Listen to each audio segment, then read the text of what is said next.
Bismillahirrahmanirrahim. Assalamu alaikum guys. Welcome back to my YouTube channel Physics Galaxy Academy. Hope all are doing well and doing great in your lives. आज के lecture में मैं आपसे thermal radiation से related जितने भी problems हैं वो डिस्कस करूँगी. ये problem basically Halliday, रेजनिक and crane से लिए गए हैं. ये टॉपिक जो है वो मैं आपको पढ़ा चुकी हूँ थर्मल रेडिएशंस का.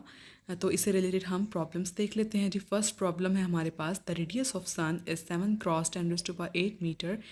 Find the value of its luminosity. Basically ये रेडियंट पावर है.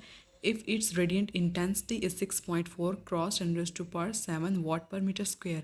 हमारे पास रेडियंट इंटेंसिटी दी गई है 6.4 cross 10⁻7 watt per metre square. हमारे पास रेडियस ऑफ सन भी दिया गया है, तो हमने रेडियंट पावर फाइंड करनी है, यानी कि ल्यूमिनोसिटी फाइंड करनी है. चलिए हम इसका सोल्यूशन देख लेते हैं. R is equals to 7 cross 10⁸ metre. I is equals to 6.4 cross 10⁻7 watt metre per metre square. और P हमने फाइंड करना है.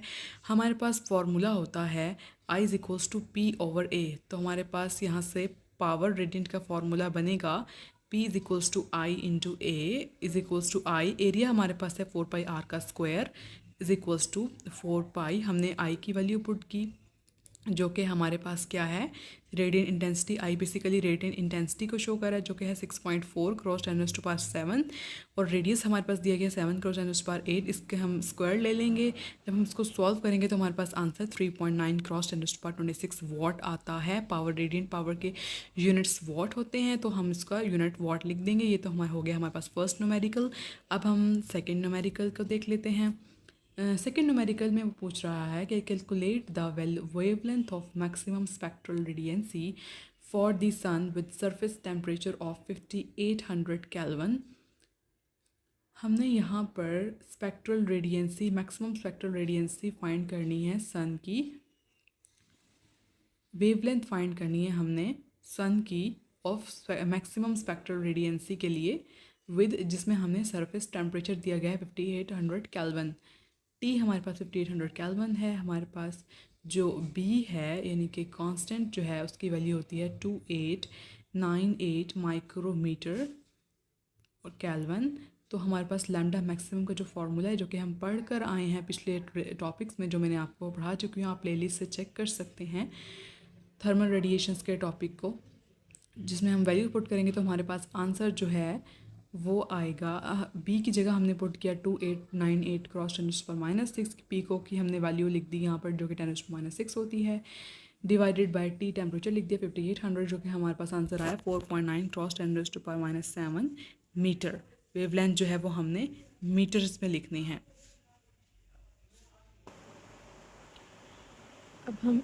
अब हम नेक्स्ट न्यूमेरिकल देख लेते हैं. Wavelength eight which the spectral radiancy of the star Sirius has its maximum value is 240 nanometer.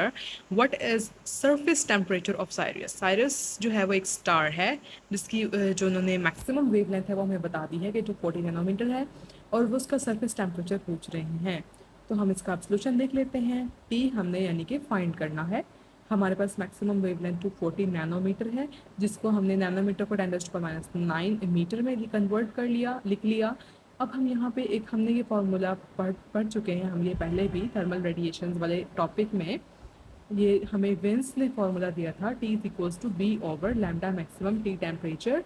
B जो है वो विंस कांस्टेंट है, जिसकी वैल्यू जो है हमें पता है वो 2898 क्रॉस 10⁻6 यानी कि 2898 पिकोमीटर होती है. तो हमारे पास ये वैल्यू आ गई. लैम्डा मैक्सिमम हमें दिया हुआ है क्वेश्चन में, जो कि है 240 क्रॉस 10⁻9 10⁻9 को और 10⁻6 को ऊपर जाके जो है वो 10⁻9 जो है वो पॉजिटिव का हो जाएगा. और हमारे पास वैल्यू क्या आएगी, आंसर क्या आता है 12075 केल्विन. ये हमारे पास जो है वो टेम्परेचर आ गया. अब हम नेक्स्ट न्यूमेरिकल देख लेते हैं कि in 1983 the infrared astronomical satellite detected a cloud of solid particles surrounded the star Vega, radiating maximally at a wavelength of 32 micrometer. What is the temperature of this cloud? Assume that emissivity is unity. उन्होंने क्या हमें कहा है कि हमने हमने एक astronomical satellite को डिटेक्ट किया जिसका क्लाउड पास जो क्लाउड है सॉलिड पार्टिकल्स का वो जो है वो स्टार विगा से सराउंड हुआ है, जो कि मैक्सिमम वेवलेंथ एमिट कर रहा है 32 माइक्रोमीटर की। तो उसका टेम्परेचर क्या होगा? और यहाँ पर जो एमिसिटिविटी है वो उन्होंने यूनिटी एज्यूम करने को कही है। तो इसमें अगेन वो टेम्परेचर हमसे पूछ रहा है, तो लैम्डा मैक्सिमम हमारे पास 32 माइक्रोमीटर हो गया, जो कि 32 क्रॉस 10⁻6 मीटर हम लिखेंगे। माइक्रो को हमें पता है कि 10⁻6 होता है माइक्रो। और हम वही विंस डिस्प्लेसमेंट लॉ का फॉर्मूला लगाएंगे जिसमें बी जो है वो विंस कांस्टेंट है, जिसकी वैल्यू जो है 2898 माइक्रोमीटर कैल्विन होती है, जो कि माइक्रो को हमने 10⁻6 में कन्वर्ट कर दी और लैम्डा मैक्सिमम की वैल्यू हमने पुट कर दी। क्वेश्चन में जो हमें गिवन है 32 माइक्रोमीटर, जो कि 32 क्रॉस 10⁻6 हो गया, इज इक्वल्स टू, जिसका आंसर हमारे पास क्या आएगा 90.5 कैल्विन आता है। 10⁻6 10⁻6 से कैंसिल आउट हो गया और हमने सिंपल डिवीजन करके इसका आंसर जो है वो लिख दिया और टेम्परेचर का यूनिट यहाँ पर कैल्विन में होगा। चलिए जी, अब नेक्स्ट न्यूमेरिकल देख लेते हैं। Calculate the thermal power radiated from a fireplace assuming an emissivity of 0.90, an effective radiating surface of 0.50 metre square and radiant temperature of 500 degree Celsius. Temperature जो है वो उसने हमें दे दिया है सेल्सियस में, जिसको हम केल्विन में कन्वर्ट करेंगे। और वो हमें पूछ रहा है कि थर्मल पावर क्या होगी।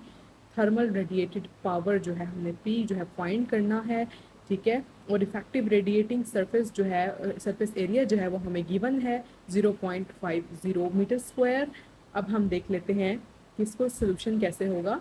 टी जो है वो 500 डिग्री सेल्सियस गिवन है, उसको हमने केल्विन में जब कन्वर्ट करेंगे तो हम 273 हम ऐड करते हैं हमेशा। और हमारे पास एरिया गिवन है मीटर स्क्वायर में। Epsilon E is equals to जो है एमिसिटिव पावर जो है वो गिवन है 0.90, पी हमने फाइंड करना है। ये हमारे पास स्टीफन्स बोल्ट्जमैन कांस्टेंट हमें पता है, मैंने आपको टॉपिक्स में पढ़ाया था थर्मल रेडिएशन वाले टॉपिक में। इसकी वैल्यू जो है वो 5.6 क्रॉस 10⁻8 वाट मीटर स्क्वायर के की पावर 4 होती है। हमें फिर फार्मूला लगाएंगे, स्टीफन बोल्ट्जमैन कांस्टेंट वाला फार्मूला लगाएंगे। I is equals to sigma E P की power 4, but I is equals to P over A भी होता है, हमें पता है। तो हमारे पास पी क्या होगा, पी को हम सॉल्व कर लेते हैं। P is equals to sigma, P की वैल्यू पुट करेंगे हम ऊपर वाले क्वेश्चन में, जो कि हमारे पास क्या बन जाएगी सिग्मा ई पी की पावर 4 इंटू ए। सिग्मा की वैल्यू डालेंगे जो कि हमें पता है स्टीफन बोल्ट्जमैन कांस्टेंट की वैल्यू कांस्टेंट होती है, हमेशा यही रहेगी 5.6 क्रॉस 10⁻⁻8 इंटू हम एमिसिटिविटी हमें क्वेश्चन में गिवन है 0.90। और टेम्परेचर जो है वो हमारे पास क्या आया टेम्परेचर केल्विन में कन्वर्ट करने के बाद 773 इंटू 0.50 हमारे पास एरिया हो गया, सरफेस एरिया, जो कि हमारे पास आंसर क्या आता है थर्मल रेडिएटेड पावर का 8997 वॉट। ये हमें इसमें फाइंड करना था। इजी इजी न्यूमेरिकल्स हैं पर ये इंपॉर्टेंट न्यूमेरिकल्स हैं एग्जामिनेशन पॉइंट ऑफ व्यू से भी। अब हम 6th न्यूमेरिकल देख लेते हैं। Wavelength eight which the spectral radiancy of the sun is maximum is 500 nanometer. Calculate the temperature of the sun. हमें मैक्सिमम वेवलेंथ गिवन है 500 नैनोमीटर, टेम्परेचर जो है वो हमें फाइंड करना है। हमें पता है कि जो कांस्टेंट होता है वो 2898 माइक्रोमीटर कैल्विन होता है, ठीक है। हमें उसका विंग्स डिस्प्लेसमेंट लॉ का फार्मूला पुट कर दिया, उसमें वैल्यूज पुट कर दी, तो हमारे पास 5796 कैल्विन इसका आंसर आ गया। सिंपल सिंपल न्यूमेरिकल्स हैं, इतने इजी हैं, पर आपने ये लाजमी करने, क्योंकि इससे रिलेटेड टॉपिक्स मैं पढ़ा चुकी हूँ। तो अगर आपने वो नहीं देखे टॉपिक्स तो आप प्लीज़ पहले एक बार उनको देख लीजिएगा। और please please don't forget to my YouTube channel Physics Galaxy Academy. चलिए जी, हम नेक्स्ट न्यूमेरिकल देख लेते हैं। Calculate the wavelength of maximum spectral radiancy and identify the region of electromagnetic spectrum to which it belongs for your body assuming a skin temperature of 34 degree Celsius. हमें इसमें maximum wavelength find करनी है, वही wins displacement law find लगाना है, हमने इसके अंदर फार्मूला लगाना है और आइडेंटिफाई करना है जो है इलेक्ट्रोमैग्नेटिक स्पेक्ट्रम को, जो कि बॉडी की स्किन का टेम्परेचर हमें मैयर करके दे रहा है। हम एज्यूम कर लेते हैं कि उसने मैयर किया 34 डिग्री सेल्सियस, ठीक है। तब हम टेम्परेचर को केल्विन में कन्वर्ट करेंगे, ठीक है। और हाँ, वो हमारे पास क्या आ गया 307 केल्विन। बी हमें पता है, विंग्स डिस्प्लेसमेंट कांस्टेंट है ये 2898 माइक्रोमीटर। इस पर फॉर्मूला लगाएंगे विंग्स डिस्प्लेसमेंट लॉ का, lambda maximum is equals to b over T is equals to 2898 cross 10⁻⁻⁶ over 307। हमारे पास आंसर आया 9.4 माइक्रोमीटर, जो कि हम हमारे पास इंफ्रारेड जो है वो वेवलेंथ आ गई, लैम्डा मैक्सिमम हमें फाइंड हो गया।